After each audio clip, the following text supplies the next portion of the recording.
The US has just about 90 million acres of this viral kid's absolute favorite food. Cone. What do you like about corn?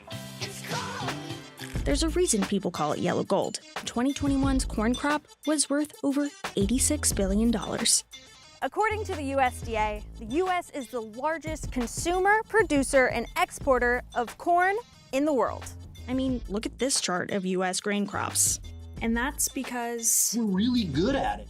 And that's why you see big acres, big demand, export competitiveness. We're good at it. It's not just what we eat, it's in what we buy and how we fuel up. We've kind of turbocharged the value of corn through the application of science. Corn is just getting more and more useful, which is causing not just the US economy to rely on this grain, but also the rest of the world. At $2.2 billion in 2019, corn is the most heavily subsidized of all. Do we get the corn acres because we've got the support, or do we have the support because we have the corn acres? Here's how the United States became a corn powerhouse. There's sweet corn at barbecues or even your popcorn. And then there's this corn. This corn is the majority of what's grown in the U.S. Field corn is 99% of what you see when you drive down the road. The other 1% is sweet corn or edible corn. Corn is certainly used in many, many more ways than it was, say, in the 1950s and 60s. A lot of the corn that's grown in the U.S. and traditionally was grown in the U.S. to be fed to livestock. Animal feed accounts for about 40% of total domestic corn use. So even if you're not eating corn directly, it's being fed to the meat that Americans consume. Corn is milled by either a wet or dry process. So it's transformed into syrups and starches that also end up as ingredients in other processed foods people eat every day. Think high fructose corn syrup, corn oil, cereal, corn flour, corn grits, cornmeal, and much more. That a lot of corn is now going into biofuel production, specifically ethanol. Just about every gallon of gasoline in the US contains up to 10% ethanol.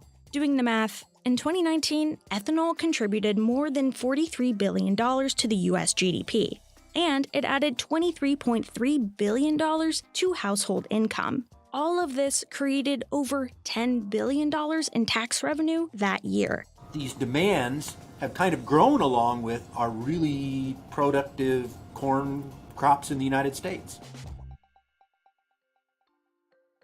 The U.S. wasn't always a corn superpower, which it is. We have the soils and climate on a wide scale, particularly in the U.S. Midwest.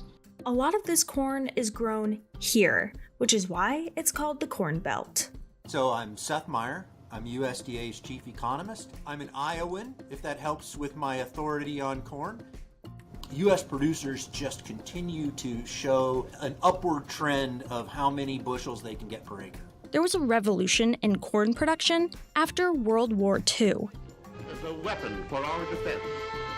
We can thank science and the private sector's plant breeding and genetics investments. Filled with corn. The overall number of farms growing feed grains like corn is declining, but the acreage dedicated to growing corn on those farms is growing. At the same time, the amount of large corn farms has increased over time, outnumbering the amount of small corn farms in operation. This is all to say that corn is big business, really big business, thanks to advances in seeds, fertilizers, and production practices. These charts show how much corn crops in the US are now producing. So even with more land dedicated to corn, the plant itself is yielding more of a harvest.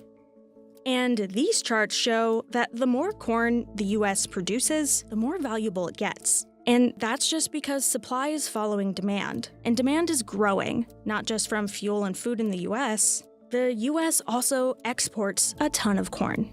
The world also uses corn as a feed grain, and so we export to many countries. Every year, an average of 15% of US produced corn is exported, and that includes value-added products like ethanol. Overall, corn production has increased. So U.S. was the major exporter of wheat for many, many years. Wheat production has fallen off largely because corn and soybeans are far more profitable to grow for farmers. Farmers have to consider a lot of different variables when it comes to what might impact their crops. Is this year a better year to plant more corn or soybeans? What's going to be the impact of higher nitrogen prices? What about these new conservation programs in the new Farm Bill? What about carbon markets? They live in somewhat of an environment of uncertainty. So producers are constantly looking at, what's my risks? What do I think prices will be? Corn is too important for farmers, the U.S. economy, and world hunger to be left entirely to chance. So the government ensures the value through subsidies. But corn is the primary beneficiary of the crop insurance program. There are subsidies for insurance. So crop insurance typically account for about 4 to 5% of the value of corn production. It's more designed to be a safety net that says, okay, this isn't going to save you if you consistently have high costs or consistently are less productive. This isn't going to save you, but it will help you if there's a big adverse event. For example, the 2022 October forecast for U.S. feed grain production, which is dominated by corn, is down 1 million tons due to summer drought conditions across the center of the country. The programs started as a response to the depths of the Great Depression. Subsidies will cost the nation nearly $1 billion where literally people were starving. After World War II, there was a great debate, well, we're not in the Great Depression anymore. Can't we just get rid of these programs? And that's kind of been the theme ever since. There's two dominant avenues for subsidies: crop insurance and income support programs.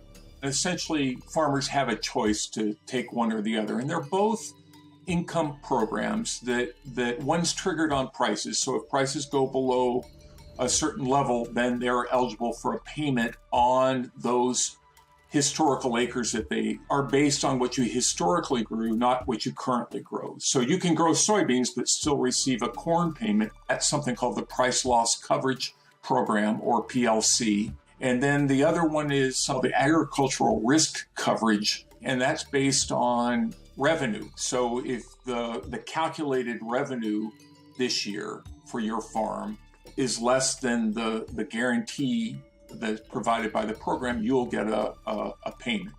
Over the last 5 years, the average payment was roughly $13 per acre. And in many years they were zero, like this current year. There's no money going to corn producers because prices are so high and revenues are so high, they're not triggering payments. According to the Congressional Budget Office, the federal crop insurance program's net spending will increase to nearly $40 billion from 2021 through 2025. At the same time, farmland values have reached all-time record highs. This isn't to say that farmland values are reaching these highs because of increased subsidies. This is correlation, not causation. The value of that land is intimately connected to the value of corn. A lot of these subsidies, they do get embedded into the cost of farmland, essentially bid up the price of farmland marginally. And so the benefits accrue largely to those who own land, and we'll probably see farmland's value inflated just a little bit because of these subsidies. Price of land is so expensive, it's very hard to be a new farmer when, land is going for $15,000 an acre. While these insurance programs provide key financial safety for farmers, Congress may revisit how to improve these policies and programs to make them more efficient and equitable. If subsidies are baked into the cost of the land, removing that money from the equation could throw off the debt-to-asset ratio of some farms. Farmland values that are connected to the programs, but it's the debt obligations that have been incurred based on the expectation that assets will be supported by the farm programs. Right now, I don't think it would happen, but you can make an argument that if you made the sector go cold turkey, you would certainly raise the specter of a financial crisis because asset values would fall, debt obligations don't change. Just like the average U.S. consumer, inflation is a top concern for farmers. In combating changing climates while rethinking how some subsidies are utilized is a big factor when considering how to move forward. Temperature changes and climate changes, we're going to need to have adaptation. There are possibilities to take subsidies and repurpose them in more directed, targeted ways to reduce nitrogen runoff or to address certain climate issues and things like that. There's a report called the $1 Billion Opportunity, which looked at removal of subsidies and what effects they would have. Out of the worldwide nearly $540 billion spent a year on agricultural support, the report found that at least 87% of that money supports measures that are often inefficient, inequitable, distort food prices, hurt people's health, and degrade the environment. However, the report found if those subsidies were removed altogether, the effects were pretty small. And that's not saying that that's not a good reason to get rid of subsidies, because I think if you look at some of the impacts on, say, on greenhouse gas emissions for things like livestock production, they had a pretty big impact. So repurposing the programs, rather than getting rid of support altogether, could be more effective, according to the United Nations Environment Program. Say, how do we kind of put some stability or the safety net under this program, and how do we do it in a sustainable way? So I think that that's going to be the challenges going forward, and it's in the middle of an environment where lots of folks are concerned about climate. And then the other big issue is, how do you do it in a way that ensures that there's compliance? The report outlines 6 steps for rethinking and repurposing subsidies. Estimate the existing support, figure out the impact of that support, design a new approach based on needed reforms, estimate the future impact of a new repurposing strategy, review and refine the strategy before it's implemented, monitor the outcomes of the new agricultural producer support. The administration right now is pushing a lot of so-called climate smart agricultural practices. But the trick is, how do you do it in a way that you achieve true additionality? That is, you really do reduce carbon, and you aren't just rewarding farmers for things they might do anyway.